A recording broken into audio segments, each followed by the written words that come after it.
नमस्कार, उमा शंकर त्रिपाठी आज न्यूज भाला चैनल के ऊपर पहुंच चुका है पहला न्यूज लेकर के। तो पहला न्यूज का है, पहला न्यूज उत्तर प्रदेश का राजनीति के अंदर समाजवादी पार्टी में जारी राजनीतिक लड़ाई जो घर में थी अब धीरे धीरे बाहर निकली। अब बाहर निकलने के बाद चुनाव मैदान में आ चुकी है। तो ये लड़ाई खत्म नहीं हो रही और मुलायम सिंह की छोटी बहू अर्पणा यादव के बाद अब यादव परिवार का एक और सदस्य राजनीति में कूद पड़ा है। आप सब लोग एकदम चौंक गए कि भाई मुलायम सिंह यादव के घर से अब कौन निकल आया। इससे पहले बात करें तो अखिलेश बाबू इस विधानसभा चुनाव में अपने चचेरे भाई को अनुराग यादव को टिकट दे दिया सरोजनी नगर से, उनको मौका दिया है और मंगलवार को लखनऊ के सरोजनी नगर में अपने नाम का नामांकन किया अनुराग यादव ने। तो ये कह सकते हैं कि घर का जो राजनीति है वो एकदम से वैसे ही है जैसे चल रहा था। बहू जी के बाद अखिलेश, अखिलेश के बाद बहू, छोटी बहू और अब बेटे का, चचेरे भाई का, ये कह सकते हैं चाचा हुआ, चाचा का बेटा हुआ। ये सब लोग धीरे धीरे अपना घर का राजनीति बनाने के चक्कर में अनुराग यादव, चचेरे भाई मुलायम सिंह यादव की फैमिली से एक और कैंडिडेट निकलकर सामने आ गया सरोजनी नगर लखनऊ से। वहां से चुनाव का अपना जो दंगल है इन्होंने बजा दिया। मुलायम सिंह यादव ये कह सकते हैं 22 में शख्स है उस परिवार से। मुलायम सिंह यादव की फैमिली के 22 में शख्स है जो 22 लोग इससे पहले समाजवादी पार्टी में अपना किस्मत आजमा रहे हैं और अपना जो घर का राजनीति है वो कर रहे हैं। तो भाई ये कह सकते हैं बड़ा रोचक बात बन गया है। अर्पणा यादव की अगर बात करें, छोटी बहू मुलायम सिंह यादव की करोड़पति है।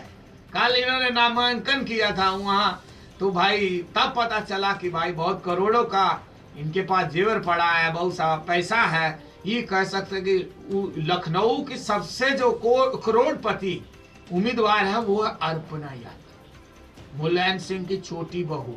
तो भाई अब ये कह सकते हैं कि राजनीति में सक्रिय भूमिका निभाने की वाला ये जो शख्स एक और आकर के इस चुनाव मैदान में खड़ गया। और इससे पहले अगर बात करें मुलायम सिंह, इससे पहले अगर बात करें मुलायम सिंह के खासम खास शारदा प्रसाद शुक्ला जो यहाँ से विधायक है इस सीट पे, जहाँ पे ये अब ये कह सकते हैं अनुराग यादव को टिकट मिला है।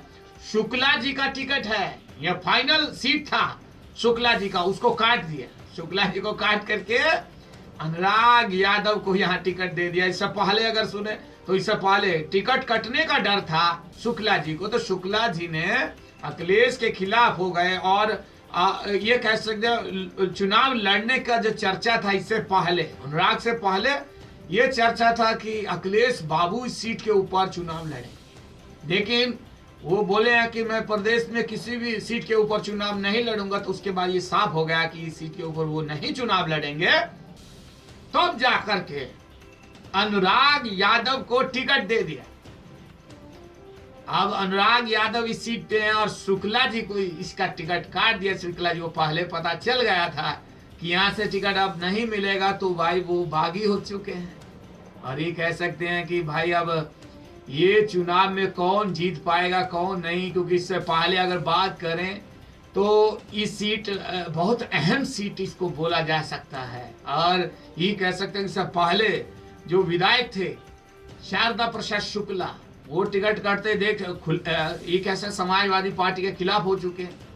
तो भाई वो भी वोट को सेंध लगा सकते हैं। तो अब वो क्या करेंगे यार, ये अनुराग यादव क्या करेंगे, सब देखना होगा। लेकिन ये बात फाइनल है कि एक और नेताजी समाजवादी पार्टी से बाहर आ गए और चुनाव मैदान, जिसको कहते हैं चुनाव का क्षेत्र, वहां पहुंच चुके हैं। तो उमा शंकर त्रिपाठी आपको ऐसे ही उत्तर प्रदेश का पूरा राजनीति गई के खबर सुनाता रहेगा। आप सबका बहुत बहुत धन्यवाद करते हैं। आप सब ने हमको इतना प्यार दिया, सत्कार दिया। तो हमारे चैनल को आप अवश्य सब्सक्राइब करें। और जो बड़ी न्यूज थी वो यही है कि एक और युवराज समाजवादी पार्टी से बाहर निकल करके, घर से बाहर निकल करके चुनावी मैदान में आ गए और 22 में शख्स बन गए हैं कि जो घर के ही हैं। तो भाई ये थी आज की बड़ी न्यूज। और न्यूज देखने के लिए आप हमारे चैनल के साथ चिपक कर रहे। आज न्यूज वाला आपको ऐसे तत्काल बड़ा बड़ा न्यूज सुनाने के लिए यही रहेगा। आप सबका बहुत बहुत धन्यवाद करते हैं। उमा शंकर त्रिपाठी को दीजिए इजाजत। सबको नमस्कार।